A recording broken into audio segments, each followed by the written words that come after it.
والسماوات مطويات بيمينه سبحانه وتعالى مشركون ونفخ في الصور فصعق من في السماوات ومن في الارض الا من شاء الله.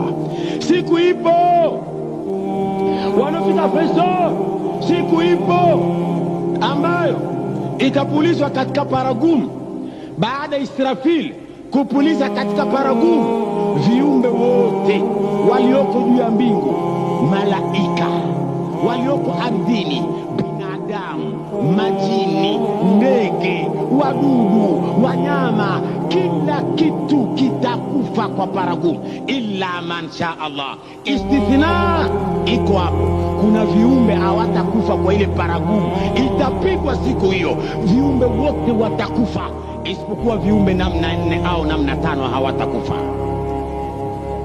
Wa kwanza hatakufa kwa paragumu ni Jibril alayhi salam, Mikail alayhi salam, Israfil alayhi salam, Malakul Maut pamoja na malaika. Siku hiyo itakuwa malaika 8, malaika 8 wenye kubeba arsha rabbik, arshi ya Mwenyezi Mungu, watakuwa malaika 8 na wao hawatakufa kwa ile paragumu itapigwa. Kisha Mwenyezi Mungu Subhanahu wa Ta'ala atamwita Malakul Maut, man baqiya min khalqi, unifahamishe wanani wenye kusalia. Malakul Maut atamweleza lam yabqa illa Jibrilu wa Mikailu wa Israfilu wa hamalatul arsh, wenye kusalia ni Jibril. Allah atamweleza Malakul Maut, chukua roho ya Jibril. Atachukua roho ya Jibril, atachukua roho ya Mikail, atachukua roho ya Israfil, atachukua roho ya malaika wenye kubeba arshi ya Mwenyezi Mungu, wote 8 atachukua roho yao. Atabaki peke yake Malakul Maut. Mwenyezi Mungu atamuuliza man baqiya, nani? Asma lam yabqa illa abduka dhalilu baina yadayhi, hakuna mwenye kusalia sasa ila ni mja wako mdhalili, anasubiri amri yako, iko mbele yako Mwenyezi. Ni mimi peke yangu ndo nasalia, hakuna kiumbe mwingine.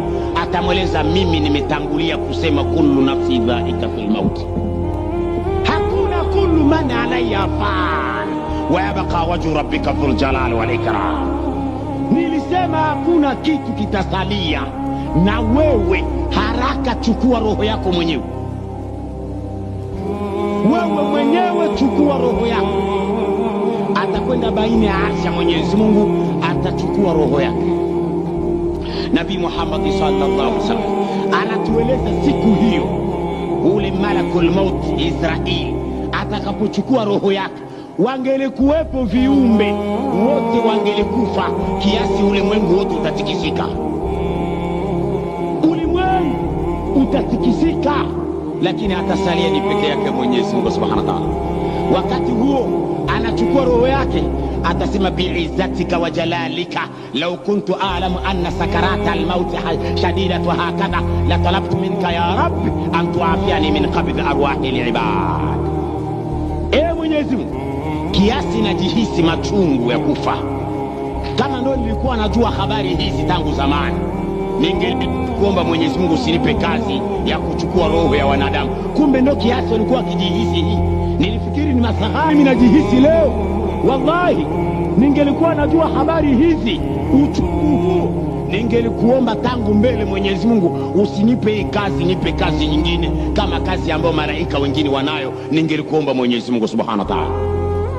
Fayamut Malakul Maut, atakufa, dunia itabaki bure, miaka 1040 haina kitu.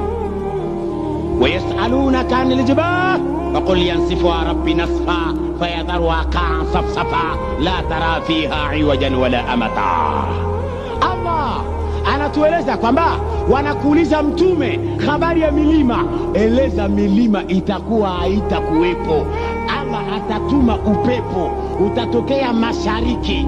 Upepo huo hautaacha ukuta, hautaacha mti, mlima, kitu chochote. Ardhi itakuwa sawa sawa, hakuna mahala pa mdidimiko wala pa mwinuko.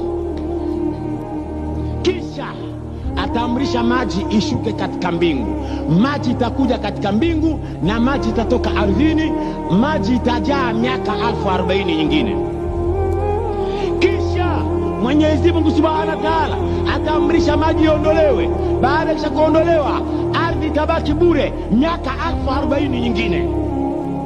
Kisha Mwenyezi Mungu atanadi, ya dunia aina ashjaruk, aina ahjaruk, aina alqusur, wa aina abna'u almuluk walmuluk, aina alladhina ashu fi khairi wa abadu ghairi, liman almulk alyawm, lillahi alwahid alqahhar.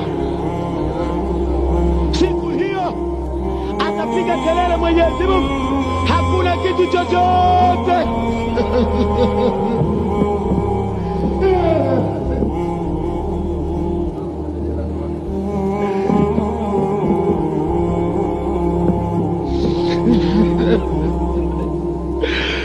atapiga kelele Mwenyezi Mungu Subhanahu wa Ta'ala, atauliza dunia, majabari wako wapi waliishi katika dunia? Wafalme wako wapi waliishi katika dunia?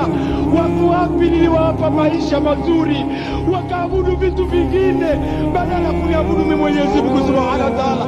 Ufalme wa leo ni wa nani? Nani mfalme wa leo? Nani mfalme wa leo? Hakuna yoyote atamjibia Mwenyezi Mungu, yeye peke yake atajibia kwamba lillahi alwahidul qahhar, mimi peke yangu ndio Allah mwenye kuwa na uwezo wa kila kitu. Majabari watakuwa hawako, wafalme watakuwa hawapo, wasultani watakuwa hawapo, waraisi watakuwa hawapo, maraisi watakuwa hawapo, mawaziri watakuwa hawapo, mashekhe watakuwa hawapo, mawali watakuwa hawapo, mahaji watakuwa hawapo, matajiri watakuwa hawapo.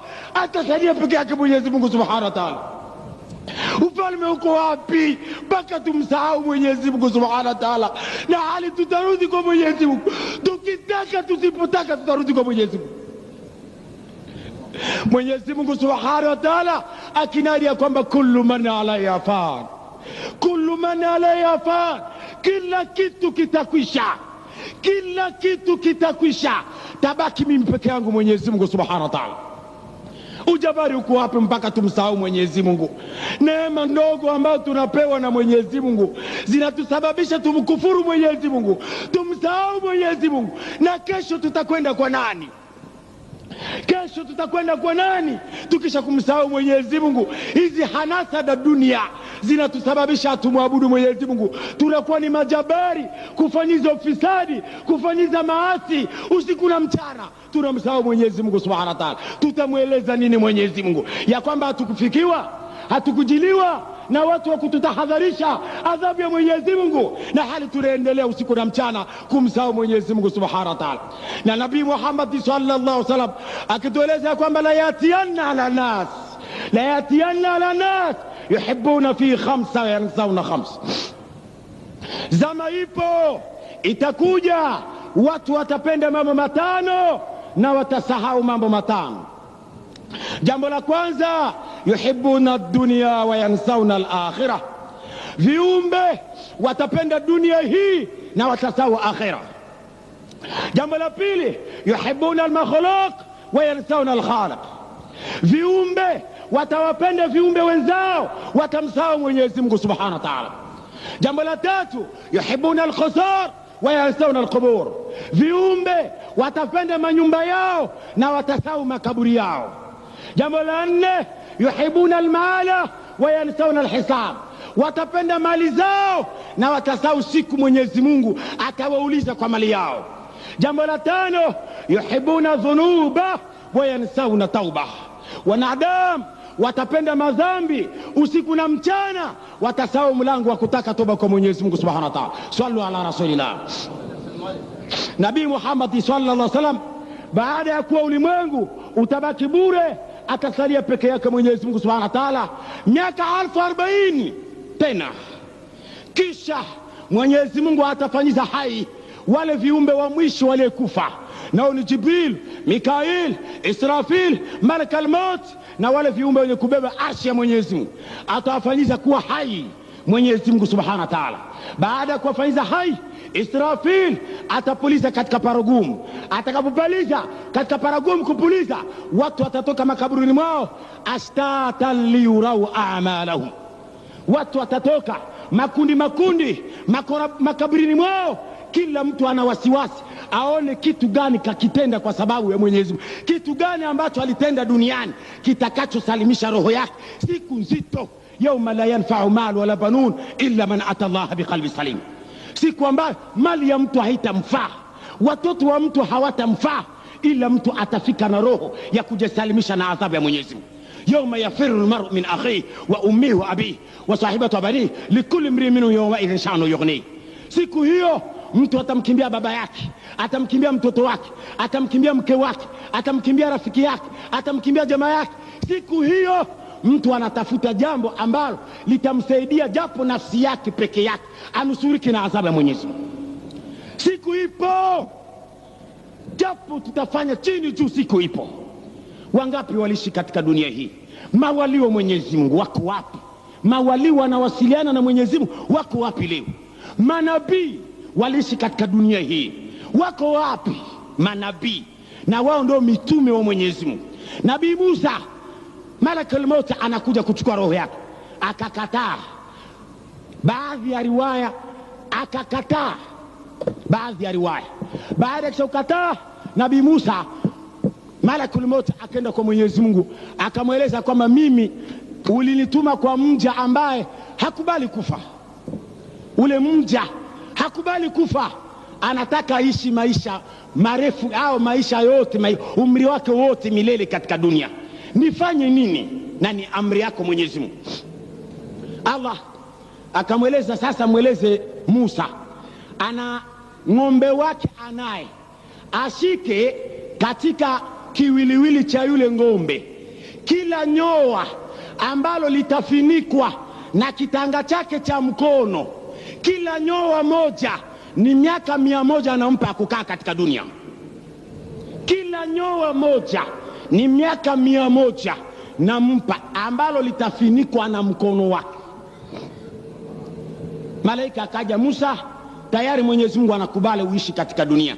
Anakueleza, chukua mkono wako weka katika kiwiliwili cha mnyama, kila nyoa itafinikwa na mkono wako, kila nyoa moja ni miaka 100 unapewa na Mwenyezi Mungu. Musa akauliza, hebu baada ya hapo itakuwa? Sasa baada ya hapo lazima nikufa. Baada ya hapo wewe leo lazima utakufa. Musa akaona basi hakuna maana, hakuna maana, maadamu time ndio hii mimi nipelekwe, haina maana japo nipiwe hiyo miaka 100 kwa kila nyoa moja, mwisho niende kwa Allah. Ina faida gani? Hasa afadhali niende tu kwa Mwenyezi Mungu. Hao ndio manabii wa Mungu. Bo mimi na wewe mwisho wetu ni wapi? Sisi ni wanani katika dunia, na pua zetu zinatizama wapi? Na lau dunia hii ingelikuwa wa kuishi, wangelikuwa ni manabii wa Mwenyezi Mungu, lakini wako wapi? Inakuwa ni mfano kwetu ya kwamba manabii wamekwenda na sisi tutakwenda. Narudi ikiwa kama baada ya Israfili kupuliza katika paragumu, viumbe watatoka makaburini. Nabii Muhammad sallallahu alaihi wasallam anatueleza kwamba yusharu al-anbiya ala dawabihim yawm al-qiyamah wa ub'athu ala al-buraq yawm al-qiyamah wa yub'athu Bilal bin Rabah ala naqatin min nawqi al-jannah. Sallu ala rasulillah. Nabii Muhammad sallallahu alaihi wasallam anatueleza kwamba manabii watafufuliwa siku ya Kiyama, wanapanda katika wanyama wao ambao walikuwa wakiwapanda duniani. Mwenyezi Mungu atawatiishia wanyama wawapande siku ya Kiyama, na mimi mtume nitakuwa nampanda buraku siku hiyo ya Kiyama. Na Bilali bin Rabah atapewa mnyama katika wanyama peponi, ndiye atafufuka Bilali akimpanda mnyama yule. Katika umma huu viumbe wawili, nabii wetu Muhammad na Bilal bin Rabah. Neema iliyoje huyu Bilali alipewa na Mwenyezi Mungu Subhanahu wa Ta'ala. Bilal atatoa adhana siku ya Kiyama, watu wa mwanzo na wa mwisho watasikia sauti ya Bilal bin Rabah. Waislamu pindi atakapofika wa ashhadu anna Muhammada Rasulullah, waislamu wa mwanzo na wa mwisho wote watasema kwa sauti moja, wa ashhadu anna Muhammadan adil. Ni kiongozi mwadilifu, kiongozi imamu, kiongozi mwadilifu akafanyiza uadilifu kwa uongozi wake, atafunikwa na uvuli wa Mwenyezi Mungu siku ya Kiyama. Ikiwa kama wewe una masuhulia ya Waislamu msikitini, wewe ni kiongozi, na Mwenyezi Mungu atakuuliza siku ya Kiyama, kullukum rai wa kullukum mas'ulu an rai. Utaulizwa kwa wale ambao unao liche, ijapokuwa wewe uko na watu wako wa nyumbani, utaulizwa kwa watu wako wa nyumbani, vipi uliwaamrisha watu wako wa nyumbani? Na leo Waislamu tunaghafilika, tunakuja kusali ni sisi wanaume hapa, lakini wake zetu manyumbani hawasali, binti zetu manyumbani hawasali, dada zetu manyumbani hawasali. Tutapataje radhi ya Mwenyezi Mungu Subhanahu wa Ta'ala? Wadhkur fil kitabi Ismail innahu kana sadiqa alwa'd wa kana rasula nabiyya wa kana ya'muru ahlahu bis salati waz zakati wa kana 'inda rabbih mardiya. Ismail ambaye Mwenyezi Mungu kwa mnasaba aya hii anatueleza alipewa radhi na Mwenyezi Mungu, na kupewa kwake radhi ni kwa sababu wa kana ya'muru ahlahu bis salati waz zakati, kwa sababu alikuwa akiamrisha watu wake kwa kusali na kutoa zaka. Nipo maana alipewa radhi na Mwenyezi Mungu. Mimi na wewe tusipoamrisha watu wetu kwa kusali na kutoa zaka, wallahi hatuwezi kupewa radhi na Mwenyezi Mungu. Na ndio maana Allah akitueleza wa'muru ahlaka bisalat wastabir 'alayha la nas'aluka rizqa nahnu narzuquka wal 'aqibatu litaqwa. Amrisha watu wako kwa kusali, wakitaka wasipotaka lazima wasali. Hii ni amri ya Mwenyezi Mungu Subhanahu wa Ta'ala. Wako wapi leo ni kuamrisha jamaa zao kusali? Wake zetu wanakaa nyumbani hawasali, wadada zetu, binti zetu, laana ambazo zinawashukia wale manyumbani, na sisi pia tunashiriki katika kupewa zile laana ambazo wanapewa kwa sababu ya kutokumsujudia Mwenyezi Mungu Subhanahu wa Ta'ala. Wa ayu khair fi imrati la dina laha, khairi gani wewe, ladha gani wewe unaipata kwa mwanamke asiyemsujudia Mwenyezi Mungu? Raha gani, starehe gani utapata kule mwanamke mwenye kukataa kumsujudia Mwenyezi Mungu ambaye kakuumba wewe na kamuumba yeye, na yeye ndiye mwenye kuwaruzuku nyumbani kwenu? Kwa hivyo lazima tuwe waadilifu, ndipo tutapewa radhi ya Mwenyezi Mungu. Na mtu wa kwanza atafunikwa katika uvuli wa Allah siku ya Kiyama ni yule nani? Ni yule ambaye imamu muadilifu. Imamu muadilifu, sio imamu wa leo wa wasiwasi, la, sio imamu wa wasiwasi. Unahongwa, unanunuliwa na unatoka katika msimamo wa haki kwa sababu ya mada ya dunia. Lazima tuwe sisi wasimamizi wa Allah hapa katika dunia, tuwe sisi ni warithi wa Mtume Muhammad sallallahu alaihi wasallam. Al-ulama hum warasatul anbiya, wanavioni ndio warithi wa mitume. Mfano sisi hapa wanavioni wa ummati Muhammad ndio warithi wa Nabii Muhammad sallallahu alaihi wasallam, ndio warithi wa mtume. Hawakurithi pesa, hawakurithi majoho, hawakurithi manguo, walirithi ilmu. Walirithi ile ilmu wafikizie umma. Nabii hayuko leo katika hali ya pekana kwa baadhi ya watu, bali wale ambao wako katika dunia wanavioni ndio wasimame hakika kwa kufikiza ujumbe wa Allah kwa watu wa Mwenyezi Mungu, ummati Muhammadi sallallahu alaihi wasallam. Imamu Nadi. Mtu wa pili, wa rajul qalbuhu muallaq bil masajid. Mtu wa pili ambaye atafinikwa na uvuli wa Allah siku ya Kiyama ni yule ambaye moyo wake unafungamana kwenda kusali msikitini, kila mara anapenda kwenda msikitini kusali. Mtu wa tatu, wa rajulu, ni mtu wa tatu ni mtu ambaye wa rajulu baka min khawfi rabbi, ni mtu ambaye kalia kwa sababu ya kumogopa Mwenyezi Mungu. Mtu wa nne, wa rajulani tahabba fillah, ni watu wawili ambao walipendana kwa sababu ya Mwenyezi Mungu na wakafarikiana kwa sababu ya Mwenyezi Mungu.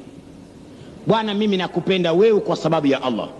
Bwana, mimi nampenda yule kwa sababu ya Allah, sio jambo lingine, na namchukia yule kwa sababu ya Allah. Mtu mwingine ni mtu ambaye rajulu tasaddaqa bisadaka fa akhfa hatta la ta'lama shimalahu ma tunfiqa biyamini, ni mtu ambaye alitoa sadaka akaficha mpaka mkono wake wa kulia haukufahamu, wa kusoto haukufahamu kile kilichotolewa na mkono wake wa kulia. Anatoa kwa sababu ya Allah. Haikuwa habari baada ya kutoa kuficha mkono wa kusoto, maana yake ni wewe unakwenda, bwana fulani siku yana matatizo sana, mimi ndio namsaidia siku za leo. Hii inakuwa haukutoa kwa sababu ya Mwenyezi Mungu. Mtu mwingine, wa rajul da'atul mar'a dhata aljamal wa mansib faqala inni akhafu Allah. Ni mtu ambaye kahitajiwa na mwanamke au mwanaume kahitajiwa na mwanamke wafanyize zina, akamweleza mimi wana namuogopa Mwenyezi Mungu, wewe sio halali yangu mimi nifanyize na wewe zina, mimi namuogopa Mwenyezi Mungu Subhanahu wa Ta'ala. Wale ndio ambao wako wapi leo? Umweleze sasa mimi namuogopa Mwenyezi Mungu, na leo zina ndio inakuwa pambo la watu. Mtu kama hajafanyiza zina hajajiona ya kwamba yeye ni mwanadamu, hajajiona kwamba ni mzuri mpaka afanyize zina. Na zina wallahi maadamu na zini, elewa wewe japo utasali miaka 1000 sala zako hazijakubaliwa kwa Mwenyezi Mungu. Sala bado, inna salata tanha anil fahsha'i wal munkar. Sala inaziwia, inakataza kila jambo baya. Wewe faman lam tanau salatahu anil fahsha'i wal munkar la salata la, yule ambaye sala yake haijamziwia katika matendo machafu yule hajasali. Sala ni nuru. Baada wewe unadumu katika kusali, unaogopa wewe hutatenda matendo mabaya kwa sababu ya kumwogopa Mwenyezi Mungu. Mimi kweli natoka kumsujudia Allah, kweli nifanyize machafu kama haya, nitamweleza nini Mwenyezi Mungu siku ya Kiyama? Unaogopa utasimama aje mbele ya Mwenyezi Mungu? Wewe unatoka kuzini, utasimama aje mbele ya Mwenyezi Mungu Subhanahu wa Ta'ala? Ni viumbe wenye kubahatika na matendo haya leo ndiye yanadumu katika Waislamu. Baadhi ya Waislamu anafanyiza zina, anakoga janaba, anakuja hapa, maji yale ambayo unakoga janaba yanakwenda na kulani, muda ambao unakwenda na tembea yanaporomoka katika ardhi, yanakutakia laana kwa Mwenyezi Mungu. Na kila kiumbe kinakulani kwa sababu ya machafu kama haya ambayo leo tu watu wanafanyiza. Na hali wanapewa leo fursa Waislamu, oweni japo kwa uwezo wenu, japo wanawake 2, wanawake 3, wanawake 4 kwa mwenye kuwa na uwezo. Lakini hii yote Mwenyezi Mungu alipendelea kuwatoa watu katika uchafu.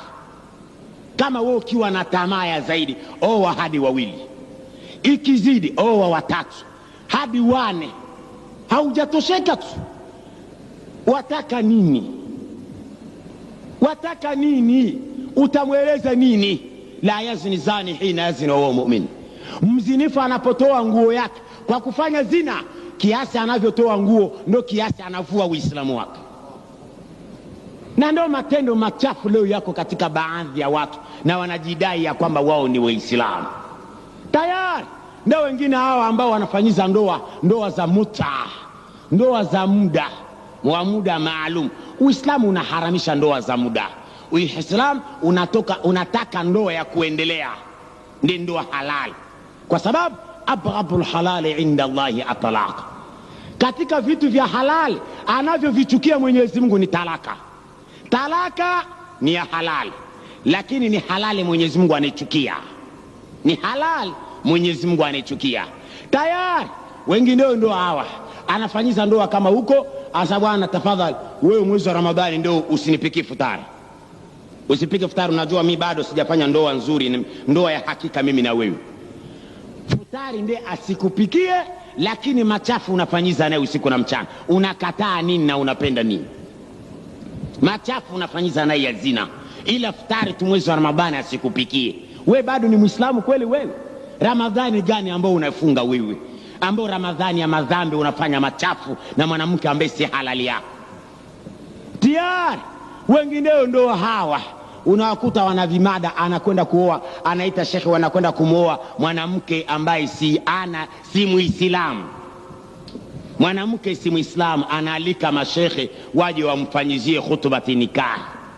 Hawa mashekhe ni mashekhe wa mada, ni mashekhe wa dunia, sio mashekhe wa Mwenyezi Mungu, kwa sababu wananunuliwa na pesa, wanakwenda. Japo mashekhe wa ulimwengu mzima wasome khutbati nikahi kwa kukuhalalishia wewe ndoa hiyo, hiyo si ndoa, hiyo ni zina mnafanyiza, kwa sababu yule ni kafir. La hunna hilu lahum wala hum yahiluna lahunna. Hawa Waislamu si halali kwa wale makafiri, wala makafiri si halali kwa Waislamu. Sasa nyinyi mnahalalisha aje hizi ndoa? Mnazihalalisha kivipi? Hawa ni ahlul kitabi. Ni ahlul kitabi hawa. Sanaam, kitabu gani cha Mungu ambao aliteremsha akasema miungu ni 4 au miungu ni 3? Ni kitabu gani? mpaka wewe utueleze hawa ni ahlul kitab. Ni kitabu gani? Ni kitabu gani chenye kuhalalisha haya? Anakula nguruwe yenye kuharamishwa, anakunywa pombe ya kwamba ni ahlul kitab, kisha wewe unakaa naye unafyonza ile maji ya nguruwe na ya haramu, kisha unajiita kwamba uko Muislamu kwenda kumwabudu Mwenyezi Mungu Subhanahu wa Ta'ala. Tizama, wengine ndio hawa, michango tayari ya pesa, binti fulani anaozeshwa na bwana fulani, bosi ndiye anaozeshwa. Ni bosi nani? Ni bosi ambaye hana pamoja naye madhehebu moja, anamuozesha. La, wale wana madhehebu yao na sisi tuna madhehebu yetu, lakum dinukum waliya dini. Wao waozane wenyewe na sisi Waislamu tuna mila zetu, Waislamu tuna mila zetu, tusitoke katika mila. Hawa mashekhe wenye kuozesha habari hizi, mashekhe wana masulia makubwa, wataulizwa siku ya kiyama kwa habari kama hizi. Tumuogope Mwenyezi Mungu, tufanyize yale Mwenyezi Mungu anayataka, ndipo tutapata radhi. Tayari wake zetu ndo hawa leo wanatembea uchi barabarani, binti zetu ndo hawa wanatembea uchi barabarani. Nabii Muhammad sallallahu alaihi wasallam alizungumza kwamba ithnani fi nasi lam arauhuma, wawili katika watu mimi mtume sitawaona japo siku ya kiyama. Wala jinarihaha, licha kuona pepo, hawa wawili japo harufu ya pepo hawatasikia siku ya kiyama. Wakamuliza nabii, ni wanani? Wa kwanza, rajulu ma'u siyatu ka adhnabil bakri yadribuna biha nas, ni watu wana kiboko mfano wa mkia wa ng'ombe wakiwaadhibu viumbe wa Mwenyezi Mungu. Wale licha ya pepo hata harufu ya pepo hawatasikia. Wa pili, wanisau kasiyatu na ariyatu, ni wanawake wana mavazi lakini wanatembea uchi. Maswahaba wakamuliza, ya Rasulullah, hizi habari kwanza utueleze, ni kweli wanawake wawe na mavazi watembee uchi? Qala naam wa ashaddu minhu, na makubwa kulikoni haya yatakuwepo katika dunia. Leo wanawake hawajatembea uchi barabarani, leo binti zetu hawajatembea uchi barabarani. Nani mwenye kutoa hiyo pesa? Haiko wewe si ndio mtoaji wa hiyo pesa?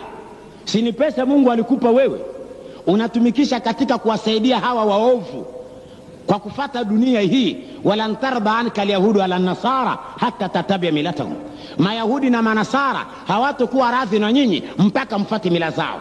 Ndio tayari na binti zetu na wake zetu, bwana leo Jumamosi bwana lazima mimi nitembee, mimi nataka kusawilika katika mji, ya kwamba kana kwamba mimi siko katika mji. Anataka kusaulika na asisaulike lazima aonekane. Tayari wanatembea uchi barabarani kwenye mitaa, wanatembea uchi na kudhihirisha mangu yao. Wengine ndio hao, anachukua ushungi wake kama ni kanga, anaweka ndani ya kapu, anakwenda msikitini siku ya Ijumaa. Msikiti huo ndiye anatoa sasa kanga katika kapu yake, anavaa katika kichwa kwa kuingia msikitini. Mtaa mzima anatembea kichwa wazi, na nyele ni uchi. Hakuna mwenye kuwa na haki ya kutizama ila mume wake, ni katika uchi. Tizama mama Khadija alayhi salam, baada ya kuwa nabii anakuja katika mlima wa Hira, anamweleza mimi naonana na Jibrilu. Akawa na wasiwasi. Mama Khadija akamweleza huenda naonana na Jibrilu. Akamweleza ni kweli ni Jibrilu, kwa sababu tumekwisha kubashiriwa habari hizi ya kwamba wewe utakutana na Jibrilu na nyakati imeenea. Mara namuona. Unamuona? Sema ndio. Yuko namuona hapa, analingana katikati ya mbingu na ardhi. Unamuona? Sema ndio. Mama Khadija akaondoa nguo alikuwa anafinika juu ya kichwa chake, akaondoa, akamkumbatia Nabii Muhammad sallallahu alaihi wasallam. Unamuona? Asema hapana, simuone tena. Haumuona? Sema naam, yule ni malaika. Ni malaika, kwa sababu natoa nguo hawezi kunitizama kwa sababu mimi ni mke wa watu. Ingelikuwa ni shaitani, jini, ibilisi, asingeondoka, angelikuwa tunatizama katika hali yangu ya nyele. Na hizi nyele yoyote Muislamu hana haki kuona ila mume wangu mwenye kuwa na haki ya kuiona. Wanani leo ndio mitaa mzima mwanamke anatembea kichwa wazi.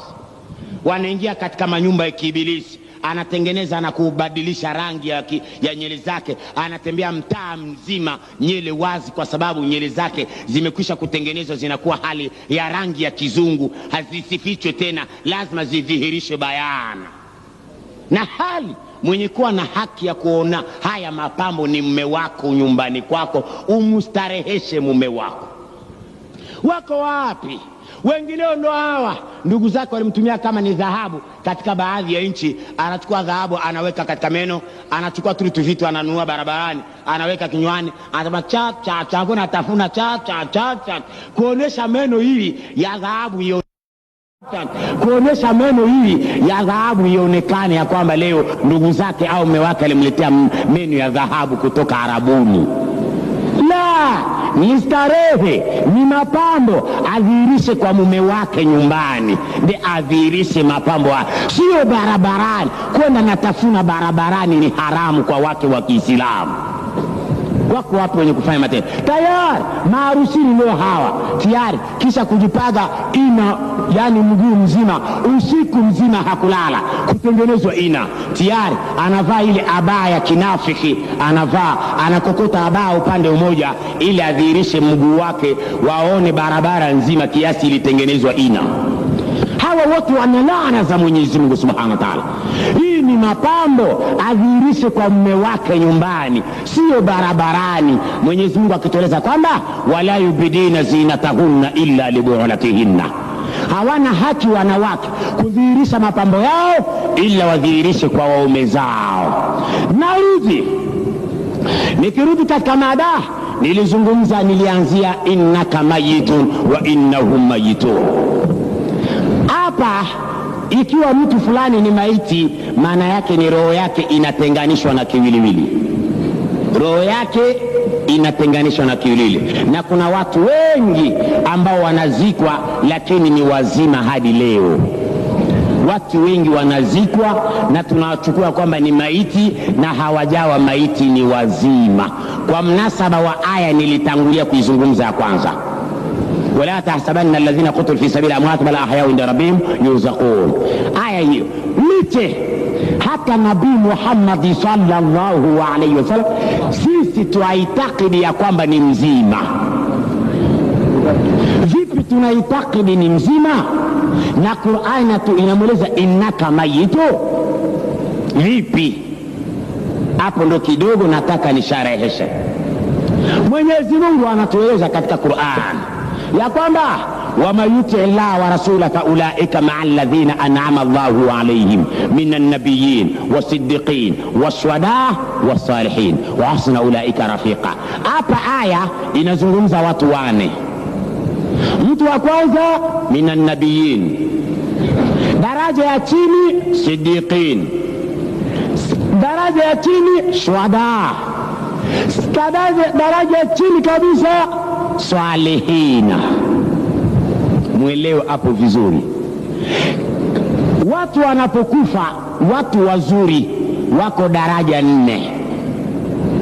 Kuna wasalihina, ni watu kawaida, watu watendao matendo mazuri.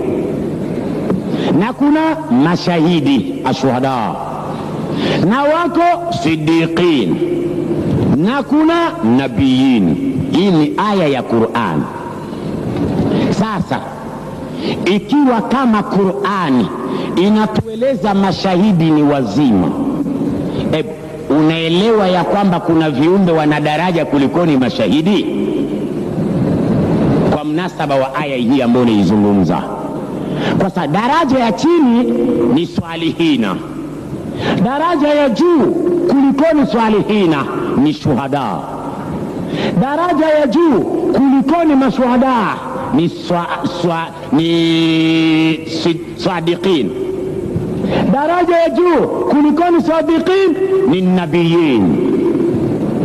Manabii wana daraja kulikoni viumbe wote, na manabii ikiwa wana daraja, pia masidiqina wana daraja, na pia mashuhada wana daraja. Hasa mashuhada kwa mnasaba wa Qur'ani inatueleza mashahidi ni wazima, na kuna viumbe wana daraja kulikoni mashahidi, nao ni siddiqin na nabiyin.